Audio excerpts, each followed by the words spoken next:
வீடுதோறும் அரசு சேவைகள் மருத்துவம் தொடர்ந்திட ஸ்டாலின் தொடரட்டும், தமிழ்நாடு வெல்லட்டும்.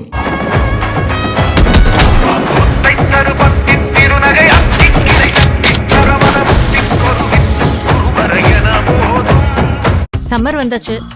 What's your plan for this holiday? எங்க கிட்ட விட்டுருங்க, நாங்க பாத்துக்கிறோம். GT Holidays, South India's #1 travel brand.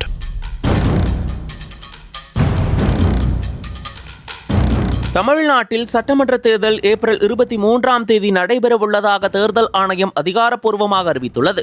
இதனால் இன்று முதல் அரசியல் கட்சி தலைவர்கள் தீவிர தேர்தல் பிரச்சாரத்தில் ஈடுபட்டுள்ளனர். இதற்கிடையில் அதிமுக, பாஜக அடங்கிய தேசிய ஜனநாயக கூட்டணியில் விஜயின் தாவேக இணையவுள்ளதாக சில தினங்களுக்கு முன்பு தகவல் வெளியானது.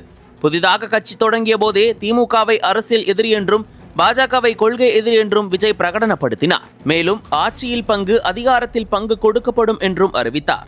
ஆனால் தாவேகாவுடன் எந்தவித கட்சியும் கூட்டணியும் இணையவில்லை. இதனிடையே கரூர் கூட்ட நெரிசல் சம்பவத்தில் சிபிஐ விசாரணை, ஜனநாயகன் திரைப்படம் ரிலீஸ் பிரச்சனை போன்ற பிரச்சனைகளால் விஜய் கடும் நெருக்கடியில் உள்ளார்.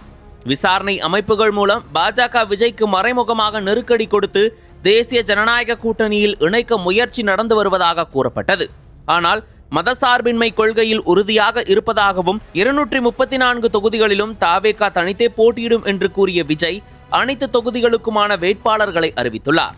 இதனிடையே கரூர் கூட்ட நெரிசல் சம்பவத்தில் சிபிஐ விசாரணை மற்றும் ஜனநாயகன் திரைப்பட ரிலீஸ் தொடர்பான சிக்கல்கள் காரணமாக விஜய் கடும் நெருக்கடியில் உள்ளதாக கூறப்படுகிறது. கரூர் சம்பவத்தில் 41 பேர் உயிரிழந்த நிலையில் விஜய் சிபிஐ முன் பலமுறை விசாரணைக்கு ஆஜராகியுள்ளார்.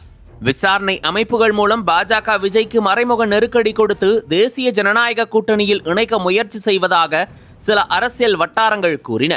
மேலும் சிலர் ஆந்திர துணை முதல்வர் பவன் கல்யாணை வைத்து பாஜக விஜயுடன் பேசி வருவதாகவும் கூறி வந்தனர். இதனை உறுதி செய்யும் வகையில் தாவேகாவின் தேர்தல் மேலாண்மை குழு பொதுச் செயலாளர் ஆதவ் அர்ஜுனா தங்களை கூட்டணிக்கு வருமாறு அழைக்கின்றனர் என்று பேசினார். ஆனால் அதனை மறுத்து வருகிறோம் என்று தெரிவித்தார். பின்னர் பவன் கல்யாணிடமிருந்து இதுகுறித்து கேள்வி எழுப்பிய போது பேச்சுவார்த்தை நடத்தியதாக பரவிய தகவலுக்கு மறுப்பு தெரிவித்த அவர் தான் விஜயிடம் பேசி பல வருடங்களாகியுள்ளது என்றார். இந்த நிலையில் தாவேகாவுடன் கூட்டணி பேச்சுவார்த்தை நடத்தவில்லை என்று மத்திய உள்துறை அமைச்சரும் பாஜக மூத்த தலைவருமான அமித்ஷா தெரிவித்துள்ளார். டெல்லியில் ஒரு தனியார் தொலைக்காட்சி நிகழ்ச்சியில் பங்கேற்ற அவர், நாங்கள் தாவேகாவுடன் கூட்டணிக்கு முயற்சி செய்யவில்லை, ஏனென்றால் அவர் கூட்டணியில் இணைந்தால் அது எங்கள் வாக்கு வங்கியில் எதிர்மறையான விளைவுகளை ஏற்படுத்தும். மேலும் அதிமுகவுடனான கூட்டணி எங்களுக்கு பலம் சேர்க்கிறது. எனவே தமிழ்நாட்டில் கூட்டணி கட்சிகளுக்கான உறவுகள் அவசியமானவை. பாஜக அதிமுகவுடன் நெருக்கமாக பணியாற்றி வருகிறது. சிறிய பிராந்திய கட்சிகளுடனும் இணைந்து செயல்படுகிறது. தமிழகத்தில் திமுக எதிர்ப்பு அலை வீசுகிறது. இதன் விளைவாக எங்கள் கூட்டணி தமிழகத்தில் வலுவான பெரும்பான்மையுடன் ஆட்சி அமைக்கும் என்றார். ஒருபுறம் ஆதவ் அர்ஜுனா போன்ற தாவேகா தலைவர்கள் பேச்சுவார்த்தை நடத்தி தங்களை கூட்டணிக்குள் இழுப்பதாக கூறி வந்தனர். மறுபுறம் பாஜக கூட்டணி பேச்சுவார்த்தையே நடத்தவில்லை என்று கூறுகின்றனர். இதனிடையே சில அரசியல் விமர்சகர்கள் அதிமுக பாஜக கூட்டணிக்கும் தாவேகாவிற்கும் ஒரு சாஃப்ட் கார்னர் இருப்பதாகவும், அதனால்தான் என்டிஏ கூட்டணியில் அதிமுக தனது வலுவான வேட்பாளரை இறக்காமல் பாமகவிற்கு கொடுத்துள்ளதும் என்றும் கூறி வருகின்றனர். நக்கீரன் டிவிக்கு சப்ஸ்கிரைப் செய்யுங்கள். உங்கள் ஆதரவே எங்கள் பலம். ஆசிரியர்களுக்கு நண்பனாகவும் மாணவர்களுக்கு ஆசானாகவும் திகழும் தேர்வு வழிகாட்டி. ஒவ்வொரு பாடத்திற்கும் அனுபவமிக்க ஆசிரியர்களின் துல்லியமான தெளிவான விடைகள். CNC இருக்கு, தேர்வு பயம் எதற்கு? இது தீரன் பப்ளிஷிங் ஹவுஸ் விற்பனை வெளியீடு.